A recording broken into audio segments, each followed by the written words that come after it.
ಮತದಾನಕ್ಕೆ ಉಳಿದಿರೋದು ಇನ್ನು ಅರ್ಧ ಗಂಟೆ ಅಷ್ಟೇ ಬಾಕಿ ಇರೋದು. ಇನ್ನೂ ಕೂಡ ಯಾರೆಲ್ಲ ಹಕ್ಕನ್ನ ಚಲಾಯಿಸಿಲ್ಲ ಅವರೆಲ್ಲ ಬೇಗ ಹೋಗಿ ಮತ ಹಾಕಿ ಮತದಾನವನ್ನ ಮಾಡಿ ದೇಶದ ಭವಿಷ್ಯವನ್ನ ರೂಪಿಸಿ.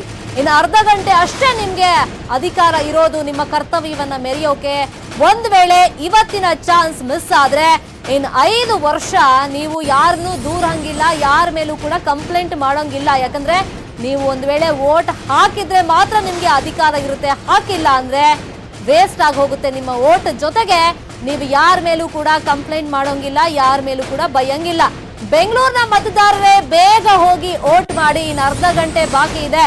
ಬೆಂಗಳೂರಲ್ಲೇ ಅತಿ ಕಡಿಮೆ ಮತದಾನ ಆಗಿರೋದು. ಮಹಾನಗರದ ಮಹಾಜನರೇ ಬೇಗ ಹೋಗಿ ನಿಮ್ಮ ಮತಗಟ್ಟೆಗಳಲ್ಲಿ ನಿಮ್ಮ ಹಕ್ಕನ್ನ, ನಿಮ್ಮ ಕರ್ತವ್ಯವನ್ನ ಚಲಾಯಿಸಿ.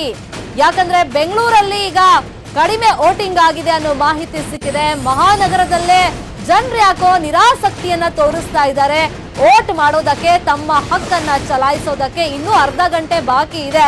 ಅರ್ಧ ಗಂಟೆಯಲ್ಲಿ ಹೋಗಿ ವೋಟನ್ನ ಮಾಡಿ ಬರಬಹುದು. ಬೆಂಗಳೂರಲ್ಲಿ ಅತಿ ಕಡಿಮೆ ಮತದಾನ ಆಗಿದೆ ಅನ್ನೋ ಮಾಹಿತಿ ಸಿಕ್ಕಿದೆ. ಇನ್ನು ಕಾಂಗ್ರೆಸ್ನ ಕೆಪಿಸಿಸಿ ಅಧ್ಯಕ್ಷರು ದಿನೇಶ್ ಗುಂಡೂರಾವ್ ಅವರು ಕೂಡ ಫ್ಯಾಮಿಲಿ ಸಮೇತರಾಗಿ ಹೋಗಿ ಮತದಾನವನ್ನ ಮಾಡಿದ್ದಾರೆ. ರಾಜಕಾರಣಿಗಳು, ಸೆಲೆಬ್ರಿಟಿಗಳು, ಮಠಾಧೀಶರು, ಜನಸಾಮಾನ್ಯರು ಸರತಿ ಸಾಲಲ್ಲಿ ನಿಂತು ತಮ್ಮ ಹಕ್ಕನ್ನ ಚಲಾವಣೆ ಮಾಡಿ ಬಂದಿದ್ದಾರೆ. ಇನ್ನು ಕೆಲವೇ ಕ್ಷಣಗಳು ಬಾಕಿ ಉಳಿದಿರೋದು. 5 ವರ್ಷಕ್ಕೊಮ್ಮೆ ಬರುವಂತ ಪ್ರಜಾಪ್ರಭುತ್ವದ ಅತಿ ದೊಡ್ಡ ಹಬ್ಬದಲ್ಲಿ ಯಾರಿಗೆಲ್ಲ ವೋಟ್ ಮಾಡುವಂತ ಪವರ್ ಇದೆ ದಯಮಾಡಿ ಹೋಗಿ ವೋಟ್ ಮಾಡಿ. ಇನ್ನು ಅರ್ಧ ಗಂಟೆ ಬಾಕಿ ಇದೆ. ಬೇಗ ಹೋಗಿ ಮತದಾನ ಮಾಡಿ ದೇಶದ ಭವಿಷ್ಯವನ್ನ ರೂಪಿಸಿ. ಬೇರೆ ಗ್ರಾಮಾಂತರ ಪ್ರದೇಶ, ಬೇರೆ ಜಿಲ್ಲೆಗಳಲ್ಲಿ 70-70%, ಬೆಂಗಳೂರಲ್ಲಿ ಏನೋ ಅದು ಒಂಥರ ಅಭ್ಯಾಸ ಆಗ್ಬಿಟ್ಟಿದೆ ಜನರಿಗೆ. ಅರ್ಧ ಜನ ಬಂದು ವೋಟ್ ಮಾಡಲ್ಲ. ಅದು ಕೂಡ ಈ ಸಲ ಹೆಚ್ಚಾಗತ್ತೆ ಅಂತ ಅನ್ಕೊಂಡಿದೀವಿ. ನೋಡೋಣ. ಯಾಕಂದ್ರೆ ಎಲ್ಲಾ ಪ್ರಯತ್ನಗಳು ಎಲ್ಲರೂ ಕೂಡ ಮಾಡಿದ್ದಾರೆ. ಎಲ್ಲ ರಾಜಕೀಯ ಪಕ್ಷಗಳು, ಎಲೆಕ್ಷನ್ ಕಮಿಷನ್ ಎಲ್ಲ ಪ್ರಯತ್ನ ಮಾಡಿದ್ದಾರೆ. ಇನ್ನೂ ಸಮಯ ಇದೆ. ಅದರಿಂದ ಇನ್ನೂ ಹೆಚ್ಚಿನ ಸಂಖ್ಯೆಯಲ್ಲಿ ಎಲ್ಲ ಮತದಾರರು ಬಂದು ಪೋಲಿಂಗ್ ಮಾಡಿದ್ರೆ ನಮ್ಮ ಒಂದು ಚುನಾವಣೆಗೆ ಹೆಚ್ಚು ಅರ್ಥ ಬರ್ತದೆ.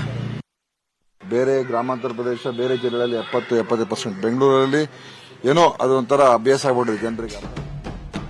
ಇನ್ನೊಂದ್ ಕಡೆ ಮಂಗಳೂರಲ್ಲಿ ಮದುವೆ ಮಂಟಪದಲ್ಲೂ ಕೂಡ ಮೋದಿ ಹವಾ ಇತ್ತು.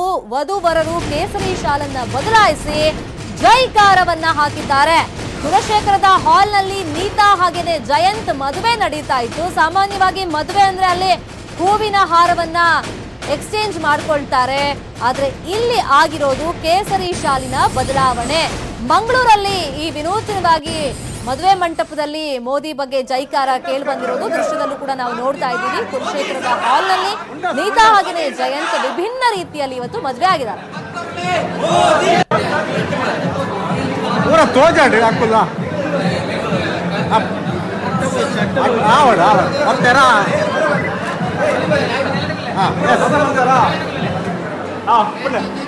ನೀತಾ ಪಾಟ್ಲೆ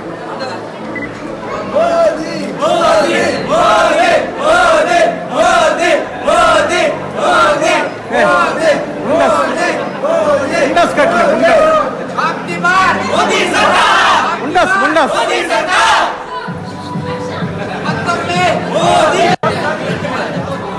ಪೂರ ತೋಜಾಡ್ರಿ ಹಾಕುಲ್ಲ ಆವಡ ಮತ್ತೆರ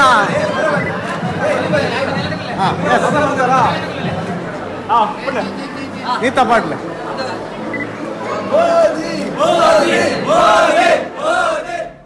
ಇನ್ನೊಂದ್ ಕಡೆ ಇದೆ ಮಂಗಳೂರಲ್ಲಿ ವಿಕಲಚೇತನ ಯುವತಿ ವೋಟ್ ಅನ್ನ ಹಾಕಿದ್ದಾರೆ.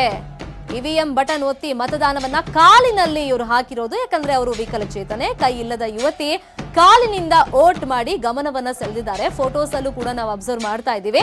ಮಂಗಳೂರಿನಲ್ಲಿ ಇದು ವಿನೂತನವಾಗಿ ಈ ರೀತಿಯಾಗಿ ವಿಕಲಚೇತನ ಯುವತಿಯೊಬ್ರು ಹೋಗಿದ್ರು.